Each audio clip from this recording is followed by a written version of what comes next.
the way Danny Davis does. And this right here, the inverted 540, pulling the board up behind his back. Very stylish, very unique run. But it was here on this double court. Snaps it off the lip.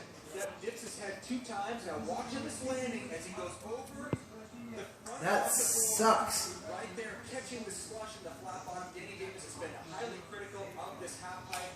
Hey. Like Davis's father, just frustrating when you're almost to the bottom.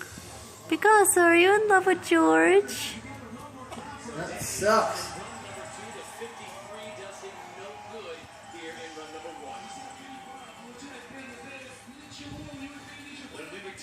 Two-time defending gold medalist Shaun White takes his first run in the final.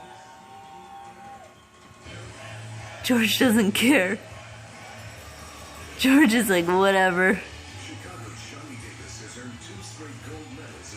You in love with George? He's not really giving it to him. He's just like